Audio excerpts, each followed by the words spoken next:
जय हिंद स्टूडेंट्स, आज हम लोग पढ़ेंगे आपकी main course book first flight के चैप्टर 3 से second poem the ball poem. इस पोएम के पोएट हैं John Berryman. The poet John Berryman through his poem the ball poem has described the reality of life. Poem the ball poem के माध्यम से poet John Berryman जिंदगी की realities यानी वास्तविकताओं का वर्णन करते हैं। कौन सी realities? Which everyone has to face one day, जो कि हर किसी को एक न एक दिन जिन रियलिटीज़ को का सामना करना है। He has touched the topic of how to stand up against the miseries and sorrows of life. उन्होंने ये इस टॉपिक को टच किया है, ये कहना चाहा है कि किस तरीके से मिजरीज यानी दुख कष्ट के अगेंस्ट के विरोध में खड़ा हुआ जाता है। And now about the theme of the poem. In the poem the ball poem the poet tells us about a boy who has lost his ball. इस पोएम में एक लड़का है जो कि अपनी बॉल को यानी गेंद को गुमा देता है। While he was playing with it, कब? जबकि वो बॉल के साथ he was playing. The ball slipped from the boy's hand and went into water nearby. Ball लड़के के हाथ से स्लिप हो जाती है और पास में जो पानी भरा हुआ था उसमें गिर जाती है। The main theme of the poem, the ball poem, is that we have to lose the things which we possess today. तो उस लड़के का, जब वो लड़का अपनी बॉल को खो देता है और बहुत ही दुखी हो जाता है, तो पोएट इस घटना के द्वारा जो पोएम की मेन थीम है उसको डिस्कस करते हैं। क्या? कि we have to lose things which we possess today, कि आज जो कुछ भी हमारे पास में जो हम पजेस करते हैं, जो हम ओन करते हैं, जो हमारी संपत्ति है, उसको हमको एक न एक दिन लूज यानी खोना है। Hence we should learn to face such a situation and move on. इसलिए हमको ऐसी स्थिति को का फेस करना आना चाहिए। कौन सी स्थिति का? जब हम उन चीज़ों को जिनको हम पजेस करते हैं उनको खो दें, और हमको फेस करना ही नहीं आना चाहिए बल्कि हमको मूव ऑन करना यानी इन घटनाओं से बाहर निकलकर आगे बढ़ना भी आना चाहिए। Now the rhyme scheme of the poem. Poem में कोई भी राइम स्कीम नहीं है। There is no rhyme scheme in the poem. कैसे? फर्स्ट लाइन में देखिए, जो लास्ट साउंड है या वर्ड है बॉल, सेकंड में गो, थर्ड लाइन में last then, and fourth one में वाटर, फिफ्थ लाइन में बॉल्स और द बॉय। इस तरह से कोई भी लाइन दूसरी लाइन या तीसरी लाइन या चौथी लाइन से राइम नहीं कर रही है। द बॉल पोएम में राइम स्कीम नहीं है। The poem has been written in free verse. अब फ्री वर्स क्या होता है? Poetry that does not rhyme और हैव ए रेगुलर रिदम। ऐसी पोइट्री जिसमें कि राइम नहीं होती है, जैसा कि अभी हम लोगों ने कुछ लाइन का एग्जाम्पल देखा, या फिर जिसमें कोई रेगुलर रिदम नहीं होती है। जब राइमिंग वर्ड्स ही नहीं होंगे तो रिदम कैसे होगी?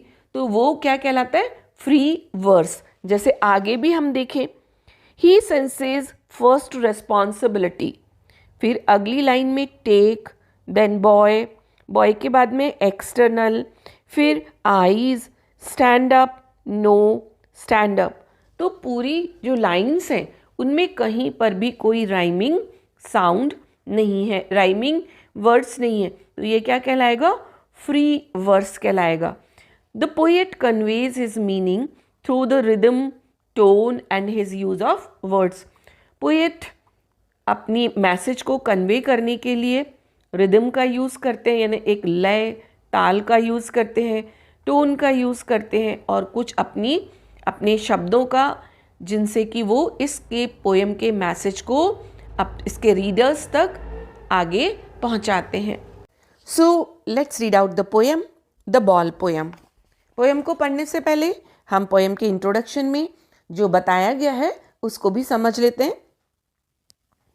A boy loses A ball, एक लड़का है पोएम में जिसकी बॉल उससे गुम जाती है, खो जाती है।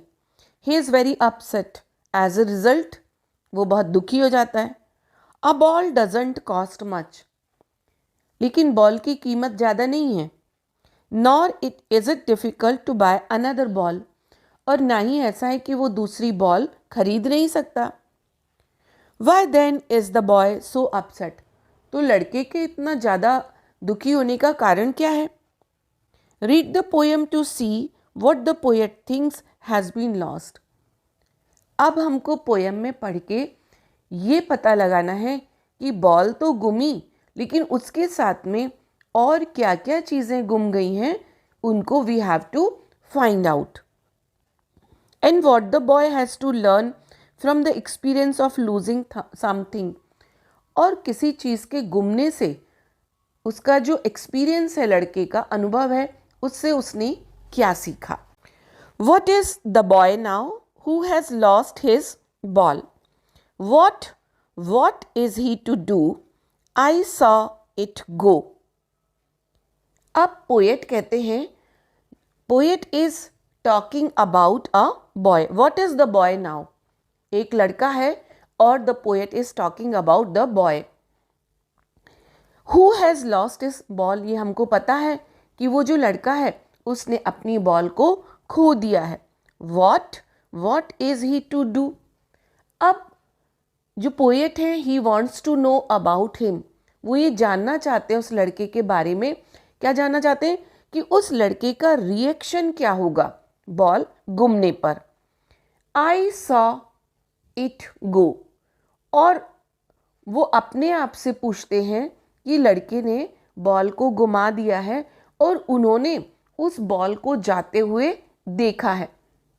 So what will be the reaction of the boy and what will be the condition of the boy, because he has lost the ball, he has lost his ball, उसने अपनी गेंद को खो दिया है और पोएट ने खुद जाते हुए देखा है किसको? बॉल को।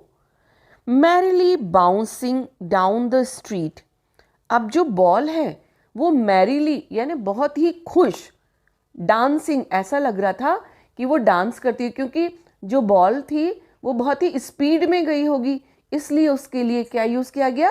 डांसिंग वर्ड यूज़ किया गया। डाउन द स्ट्रीट, जहाँ पर वो खेल रहा था उससे नीचे की ओर वो जो बॉल थी वो चली गई। तो पोएट क्या कहते हैं कि जो बॉल थी was cheerfully jumping up and down in the street, बहुत ही चीयरफुली, मैरिली यानी चीयरफुली, प्रसन्नता पूर्वक, डांसिंग यानी जंपिंग, उछलती कूदती हुई वो बॉल चली गई। And then merrily over there it is in the water, और फिर वैसे ही चीयरफुली वो जो बॉल थी जंप करती हुई वहाँ पर जो नदी, जो वहाँ पर पानी था उसमें वो बॉल चली गई।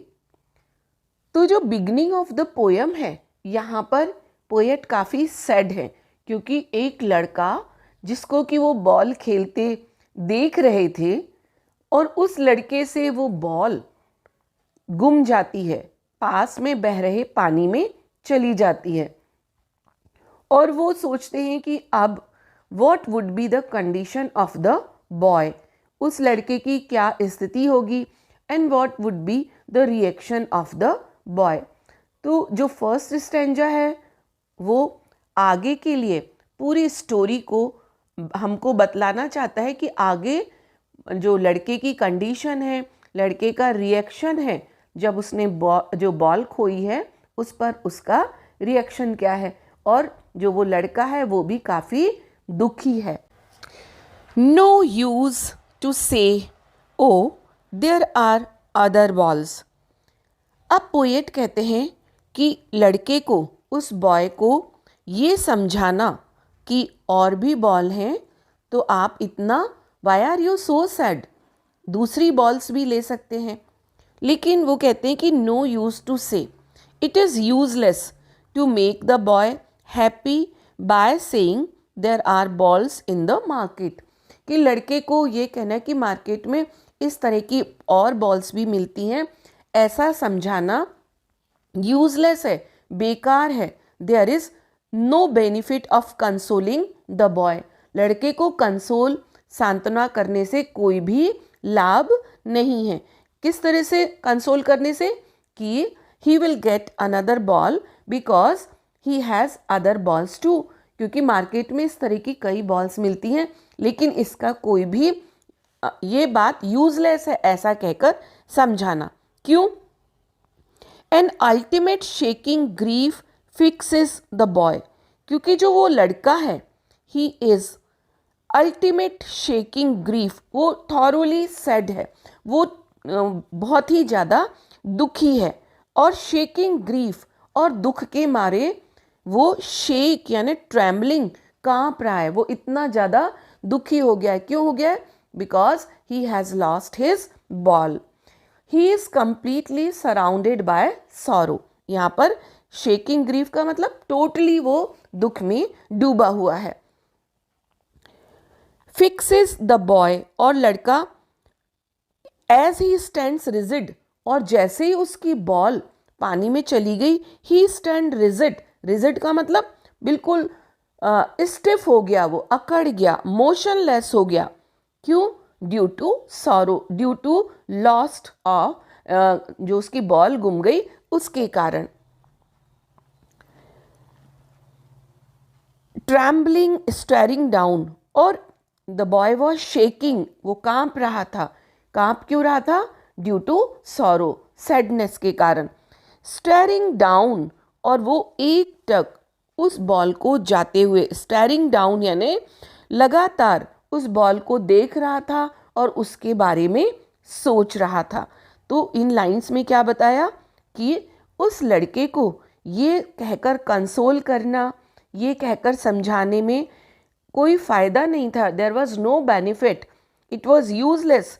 कि और भी मार्केट में बॉल्स हैं तो वो दूसरी बॉल भी उसको मिल सकती है। क्योंकि वो बॉल के गुम जाने पर he was motionless, he was trembling, he was shaking grief, और वो लड़का बिल्कुल एकटक स्टेरिंग डाउन द बॉल, उसको बॉल को जाते हुए देख रहा था। All his young days in to the harbour, harbour यानी the bank of the river, नदी का किनारा।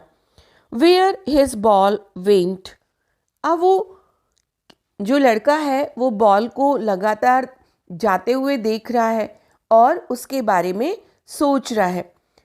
और the boy is very sad, बहुत ही दुखी है, और कंप्लीटली सराउंडेड बाय सॉरो, ये हम लोग जान चुके हैं कि दुख में डूबा है। क्यों? क्योंकि बॉल के साथ में जो memories of the childhood days went down the harbour, गेंद के साथ में ही उसके बचपन की यादें भी हार्बर यानी नदी के पानी में चली गईं। तो यहाँ पर जो बॉय है वो बॉल से तो के लूज हो जाने से अपसेट है, क्योंकि जो उसकी मेमोरीज हैं, बचपन की मेमोरीज हैं, वो भी उस बॉल से एसोसिएट हैं। That's why he is very sad and he is surrounded by sorrow. यहाँ पर पोएट ये कहना चाहते हैं कि जो बॉय इज़ वेरी सैड। क्यों? क्योंकि जो बॉल है, वो जो बॉल पानी में गई है, रिमाइंड्स हिम दो sweet memories of the times when he owned it. क्योंकि बॉल से उसकी वो यादें, वो स्वीट मेमोरीज जुड़ी हुई थी जब वो बॉल उसके पास थी। तो उन यादों के बॉल के साथ चले जाने के कारण the boy is very sad. I would not intrude on him a dime, another ball is worthless. I, poet के लिए, पोएट कौन है? John Berryman. वो कहते हैं कि मैं लड़के को ऐसा भी नहीं कह सकता कि to take some money from me, तुम मेरे से कुछ पैसा ले लो। डाइम यूएस करेंसी है, हम लोग जानते हैं कि जो पोएट है वो अमेरिकन है, इसलिए यहाँ पर जो करेंसी है वो अमेरिकन यूज़ की गई है। क्यों नहीं कह सकते? क्योंकि जो लड़का है वो इतना ज़्यादा दुखी है। क्यों दुखी है? क्योंकि उसकी बॉल पानी में चली गई है और उस बॉल के साथ में उसकी चाइल्डहुड मेमोरीज एसोसिएट थी, जुड़ी हुई थी, और नई बॉल के साथ में नई बॉल खरीदने पर एक सेंस ऑफ बिलोंगिंग उसको नहीं हो पाएगा, उसको अपनापन नहीं लग पाएगा। इसलिए पोएट कहते हैं कि वो उस बच्चे को, उस लड़के को दूसरी बॉल खरीदने के लिए पैसा देने की एडवाइस भी नहीं कर सकते हैं, क्योंकि वो टोटली दुख में इंट्रूड ऑन, वो जो उसकी थिंकिंग है, उसके विचार हैं, उसमें उसको ये अच्छा नहीं लगेगा। इसलिए ये एडवाइस भी वर्थलेस है, बेकार है, यूजलेस है। Now he senses first responsibility in a world of possession. यहाँ पर पोएट उस लड़के से जिसकी की बॉल गुम गई है, and the poet was watching the boy how he has lost his ball, कि कैसे उसकी बॉल गुमी। तो वो एक इमेजिनरी कन्वर्सेशन कर रहे हैं, लड़के से काल्पनिक बात कर रहे हैं। काल्पनिक क्यों? क्योंकि वो लड़के से डायरेक्ट बात नहीं कर रहे हैं, वो दूर से ये सब देख रहे थे, तो वो अपने मन में ही उस लड़के को ये समझाने की कोशिश करते हैं। Now he senses first responsibility. Poet क्या कहते हैं?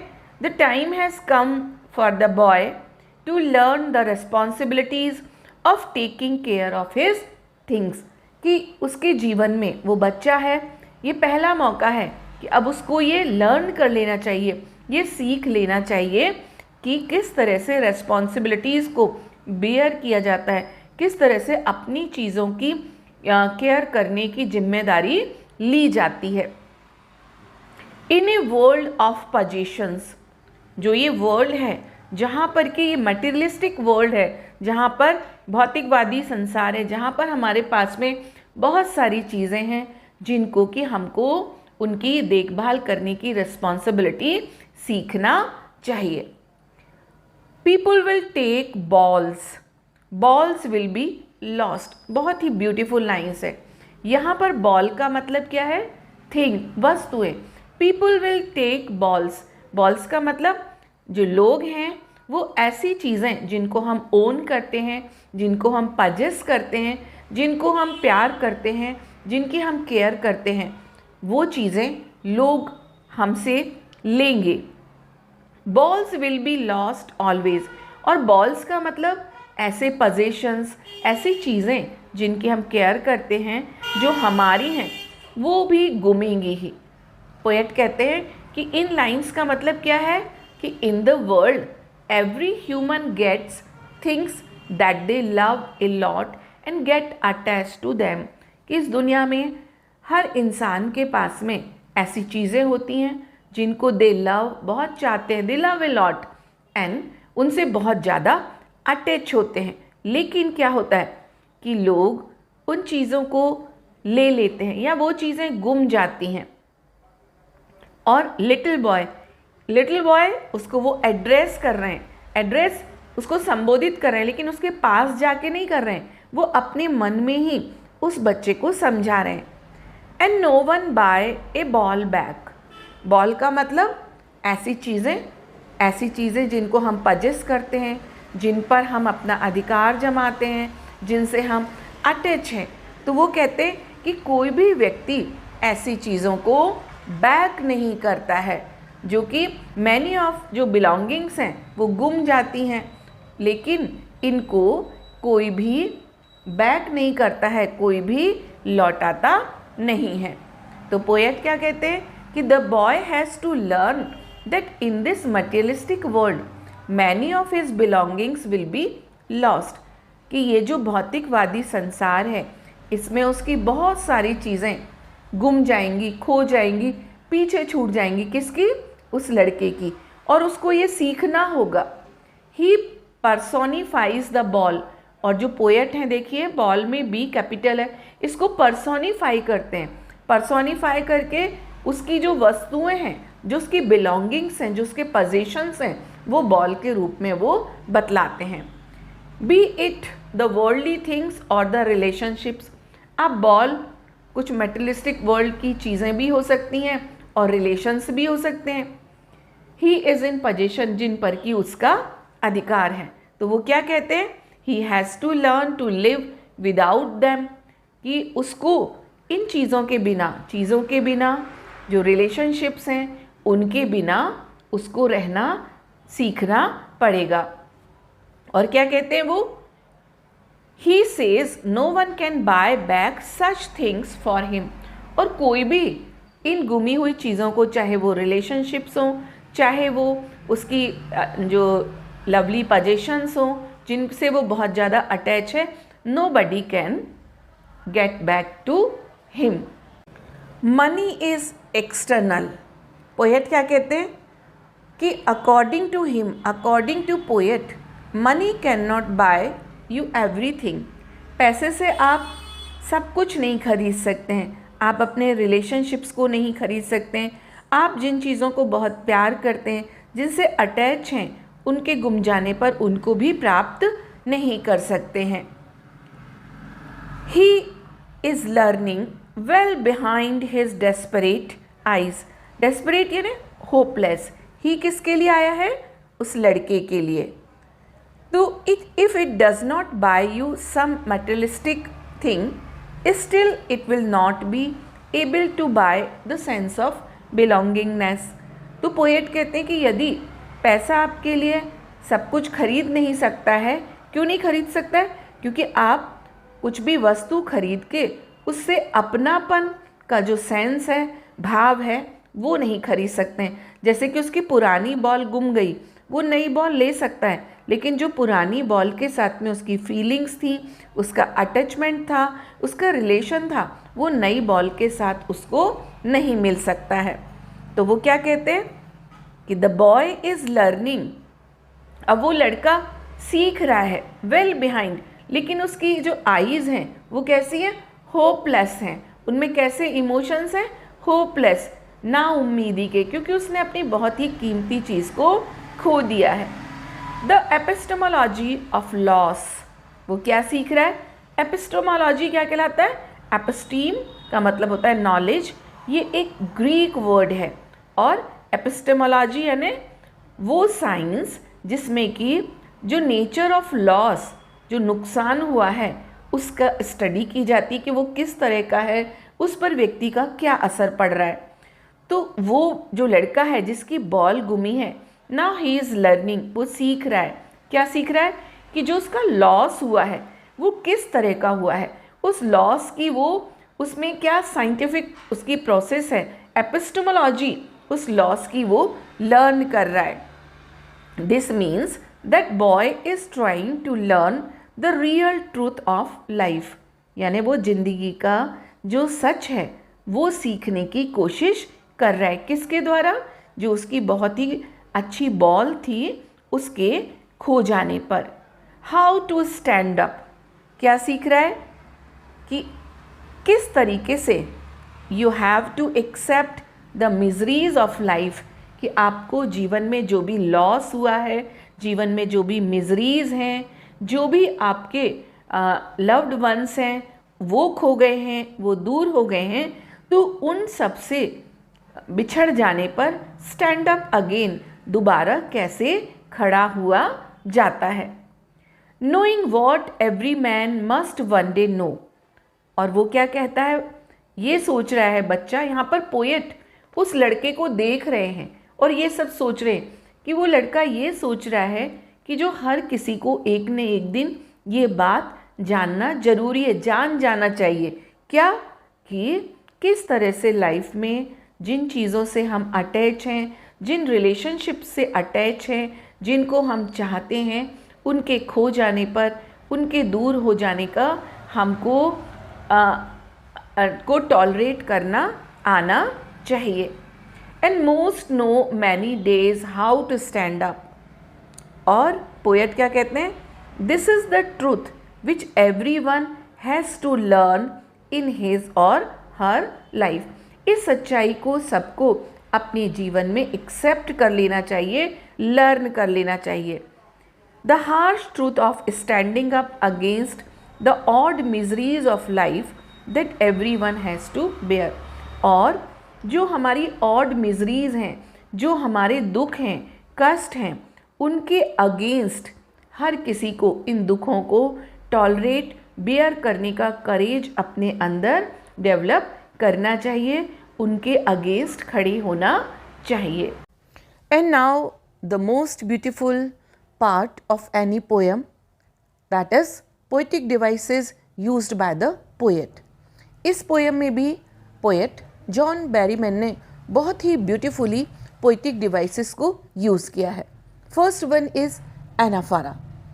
एनाफोरा पोएटिक डिवाइस में रिपीटिशन ऑफ ए वर्ड, इसमें एक वर्ड का रिपीटिशन होता है और वो भी कहाँ पर, एट द स्टार्ट ऑफ 2 और मोर कॉन्सिक्यूटिव लाइन्स। लाइन की शुरुआत में 2 लाइन में या 2 से अधिक लाइन में एक ही वर्ड का रिपीटिशन होता है। जैसे लाइन 1 और 2 में देखिए, 1 की जो लाइन 1 की स्टार्टिंग भी व्हाट से हो रही है, what is the boy now who has lost his ball. And line number 2 में भी what is he to do. तो ये जो पोएटिक डिवाइस है वो क्या कहलाएगी, एनाफोरा। लाइन नंबर 3 और 4 में अगेन लाइन नंबर 3 भी मैरिली वर्ड से शुरू होती है, मैरिली, बाउंसिंग। और लाइन नंबर 4 फिर से जो वर्ड है, फर्स्ट वर्ड है वो है मैरिली। तो यहाँ पर भी ये जो पोएटिक डिवाइस है that is used by poet John Berryman, उसको क्या बोलेंगे, एनाफोरा। एजोनेंस। एजोनेंस अभी हम बहुत सारी पोएम्स में इस पोएटिक डिवाइस को जान चुके हैं, फिर भी एक बार रिवीजन कर लेते हैं।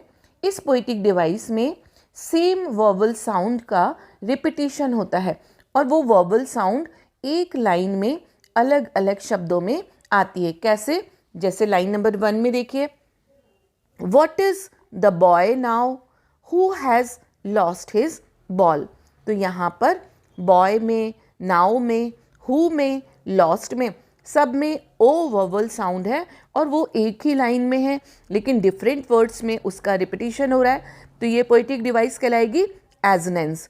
लाइन नंबर 15 में देखिए, he is learning well behind his desperate eyes. He में ई साउंड, लर्निंग में भी ई वॉवल है, वेल, बिहाइंड, डेस्परेट और आईज। तो कंटिन्यू एक ही लाइन में अलग अलग वर्ड्स में ई वॉवल साउंड का रिपीटिशन हो रहा है। तो इस पोएटिक डिवाइस को क्या कहेंगे, एजोनेंस। इमेजरी। इमेजरी में visualisation of the poetic description through our sensory organs. Poet poem में उस सीन को इस तरीके से डिस्क्राइब करता है कि हमारे सेंसरी ऑर्गन्स यानी हमारी इंद्रियां उसको वैसा का वैसा महसूस करती हैं या देख पाती हैं। कैसे, जैसे कि लाइन नंबर 4 में, merrily over there it is in the water. तो पोएट ने बॉल को बाउंसिंग एंड डांसिंग करते हुए नदी में, पानी में जाने का जो सीन है वो इस तरह से क्रिएट किया, मैरिली यानी जैसे कि बॉल बहुत ही खुश होकर जा रही है। तो इस सीन को इमेजिन करने पर हमारी आंखों के सामने एक सीन क्रिएट होता है कि किस तरह से बॉल उछलती हुई पानी में जाती है। रिपीटिशन, ये हम लोग जान चुके हैं इस पोएटिक डिवाइस के बारे में कि सेम वर्ड या सेम फ्रेज पोएटिक इफेक्ट के लिए 2 या 2 से अधिक बार यूज किया जाता है। जैसे लाइन 2 में देखिए, what is he to do. Line number 13 में, balls will be lost always. तो यहाँ पर भी रिपीटिशन है क्योंकि सेम वर्ड को पोएटिक इफेक्ट के लिए रिपीट किया गया है। पर्सोनिफिकेशन। पर्सोनिफिकेशन में नॉन लिविंग थिंग्स को, ऑब्जेक्ट्स को या आइडिया को as a human being treat किया जाता है। यहाँ पर देखिए इस पोएम में लाइन नंबर 3 में, merrily bouncing down the street, किसके लिए यूज हुआ है ये, बॉल के लिए, कि वो मैरिली बहुत ही खुश होकर। तो खुश होने का जो कैरेक्टरिस्टिक है वो किसका है, ह्यूमन बीइंग का है। बॉल कभी खुश नहीं होती है, लेकिन यहाँ पर बॉल के लिए मैरिली यूज किया है ना, बॉल को as a human being personify किया गया है।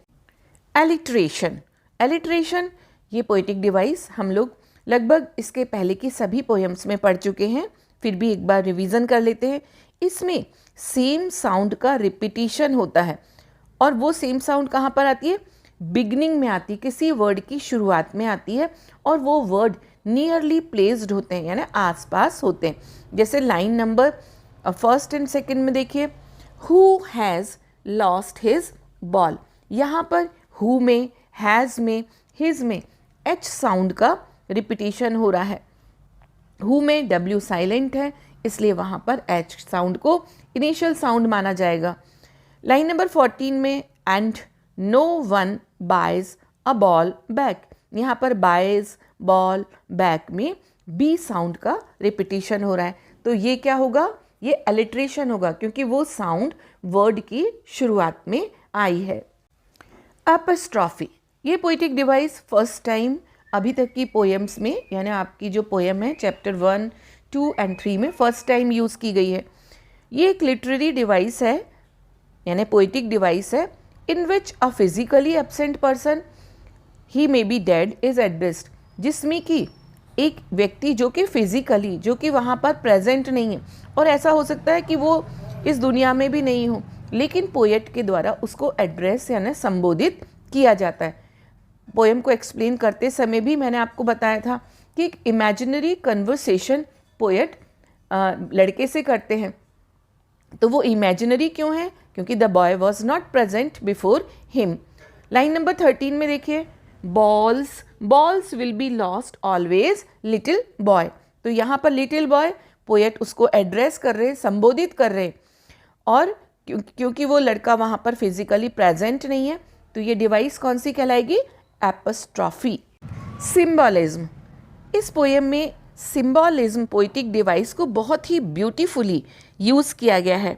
सिंबॉलिज्म क्या कहलाता है, जब वर्ड्स, पीपल, मार्किंग, लोकेशन और abstract ideas represent something beyond their literal meaning, यानी जब शब्दों को या लोगों को या मार्किंग को, जैसे आप लोग रोड पर चलते हैं तो एक एरो के द्वारा आपको डायरेक्शन बताया जाता है कि राइट है, वहाँ राइट लिखा नहीं रहता लेकिन एरो, तो मार्किंग के द्वारा, लोकेशन के द्वारा या कुछ विचारों के द्वारा कुछ रिप्रेजेंट किया जाता है जो कि उनके वास्तविक मीनिंग से अलग होता है, डिफरेंट होता है, तो वो क्या कहलाता है, सिंबॉलिज्म यानी प्रतीक। जैसे इस पोएम में ball is a symbol of childhood, जो बॉल है वो, क्योंकि बॉल के गुम जाने पर पोएट्स क्या कहते हैं, बहुत सारी मेमोरीज जो कि चाइल्डहुड मेमोरीज थी, तो जो बॉल है वो चाइल्डहुड और चाइल्डहुड मेमोरीज का सिंबल है।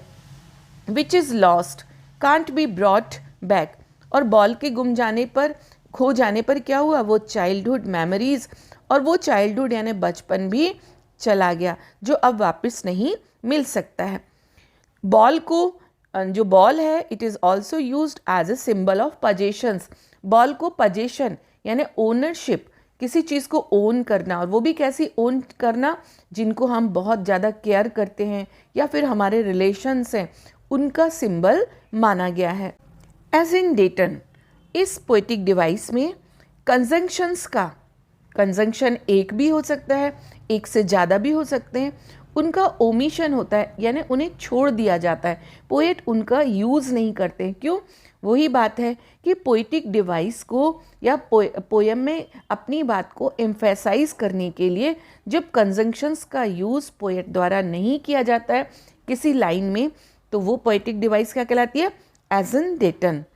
जैसे कि लाइन 10 में देखिए, a dime another ball is worthless, यहाँ पर जो कंजंक्शन है वो मिसिंग है, यहाँ पर conjunction a dime for another ball यानी दूसरी बॉल के लिए पैसे की ज़रूरत थी, तो ये कंजंक्शन मिसिंग है, तो यहाँ पर, और ये मिसिंग क्यों है, क्योंकि पोएट के द्वारा उसको छोड़ दिया गया है, तो इस पोएटिक डिवाइस को क्या कहेंगे, एज इन डेटन। इस तरह से स्टूडेंट्स हम लोगों ने इस पोएम को, जो कि बहुत ही ब्यूटीफुली चाइल्डहुड मेमोरीज़, हमारे जो भी ओन्स हैं, जिन पर हमारे पजेशंस हैं, जिनको हम बहुत प्यार करते हैं, किस तरह से उनके खो जाने पर हमको दोबारा से और भी ज़्यादा ताकत के साथ में खड़े हो जाना चाहिए उनको फेस करने के लिए, ये मैसेज बहुत ही ब्यूटीफुली पोएट ने अपने रीडर्स को दिया है। इस पोएम में पोएट ने बहुत सारी पोएटिक डिवाइसेस को यूज़ किया है अपने मैसेज को बहुत ही ज़्यादा ब्यूटीफुली एक्सप्लेन करने के लिए।